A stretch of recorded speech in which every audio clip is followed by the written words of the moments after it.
Welcome back to my YouTube channel. দেখো আমি আমার চ্যানেলে একটা নতুন রেসিপি নিয়ে চলে এসেছি। এটা হলো তরকারির পিঠে, ফুলকপি আলুর তরকারির পিঠে। তা তোমরা দেখো আমি কিভাবে বানাই তরকারির পিঠেটা। আমার এই রেসিপিটা ভালো লাগলে তোমরা লাইক কমেন্ট শেয়ার করে দিও। তোমরা আমার পাশে থাকো, যারা নতুন আছো তারা আমার সাথে থাকো। দেখো কেমনভাবে করছি আমি। দেখো আমি কালো জিরে দিচ্ছি কড়াইয়ের মধ্যে, সর্ষের তেল দিলাম, ফুলকপি দিচ্ছি, আলু দিলাম, নুন দিচ্ছি, নেড়ে দিলাম, নুনটা দিয়ে হলুদ গুঁড়ো দিলাম, কমই লাগবে হলুদ গুঁড়োটা, লঙ্কার গুঁড়ো দিলাম, কষতে হচ্ছে, একটু কষে দেখো আমি এবার ঢাকা দিলাম এটা, কারণ এটা আর কি ভাপে আর কি সিদ্ধ হবে। দেখো আমার এটা হয়ে গেছে, যেটা ফুলকপি দিয়ে আলু দিয়ে তরকারিটা আমার হয়ে গেছে। দেখো বন্ধুরা আমি করছি এটা ফুলকপি আলুর তরকারি করেছি, পিঠে বানাবো। আমার এই যে ডোটা আমার ডেসক্রিপশান বক্সে দেওয়া আছে, তোমরা একটু দেখে নেবে। আর দেখো আমি এইভাবে বানাচ্ছি। এটা হলো তরকারির পিঠে, ফুলকপি আলু দিয়ে তরকারি করে, এটা আর কি ফুলকপি আলু তরকারির পিঠে বানাচ্ছি। এই যে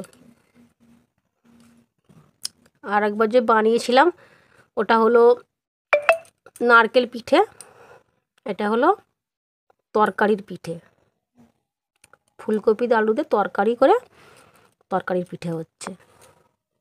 তোমরা কি এরকম করো? মানে ফুলকপি অনেকে করে যে ফুলকপি আলুর তরকারি দিয়ে পিঠে বানায়, তারপরে বাঁধাকপি দিয়েও পিঠে বানায়, ডালের পুর দিয়েও তাই বানায় পিঠে। কারণ নারকেল খেলে তো অনেক কারোর আর কি অম্লর ব্যাপার আছে, তাই এইসব তরকারি দেখে তখন তো অম্ল হবে না, তাই এই রকম দেখো তোমরা আমি এইভাবে বানাই ফুলকপি আর তরকারি দিয়ে পিঠে। এখন তো প্রায় শীত বললেই চলে, এখনই বানিয়ে খাওয়ার সময়। আর কিছুদিন পরে তো আর মনে হবে না যে পিঠে খাই, তাই এখন একটু বানিয়ে নিচ্ছি আমি ফুলকপির। আর ফুলকপিও থাকবে না কিছুদিন পরে। দেখো আমি কীভাবে বানাচ্ছি এটা, এই যে এইরকম যে খোলটা যে করছি দেখো কীভাবে, দেখো এই দেখো খোল বানিয়েছি। এই তরকারি এইভাবে দেব, চেপে দিতে হবে।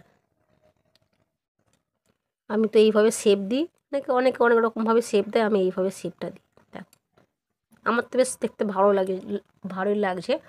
তোমাদেরকে দেখতে ভালো লাগছে এটা? দেখো তো আমার পিঠে হয়ে গেছে, আর এই একটা বাকি আছে, একটা করলেই আমার হয়ে যাবে। এবারে আমি ওটাকে ভাপাতে বসাবো। দেখো আমি হাঁড়ির মধ্যে জল দিয়েছি, জলটা একটু গরম হবে, তারপরে আমি এই পিঠেগুলো সাজিয়ে দিয়ে আমি ওতে বসিয়ে দেবো। দেখো এতে আমি পিঠেটা দেওয়ার আগে এতে পুরো সাদা তেল নিয়ে এরকম মাখিয়ে নিচ্ছি, তাহলে গায়েতে আর কি লেগে যাবে না বলে, ওই জন্য। দেখো এই যে পিঠেগুলো আমি এইভাবে সাজিয়ে দিচ্ছি।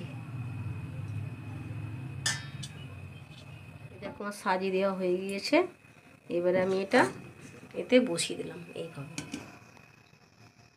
এটা বেশ কিছুক্ষণ রাখতে হবে, কারণ যতক্ষণ সিদ্ধ হচ্ছে এই আধ ঘন্টা এরকম 40 মিনিটের মতো রাখতে হবে। এটা এইভাবে চাপা দিয়ে, এই যে চাপা দেবো আমি। দেখো ফ্রেন্ড আমার এই যে পিঠে তৈরি, ফুলকপি আলুর যে তরকারিটা পিঠে করেছিলাম আমার রেডি হয়ে গিয়েছে।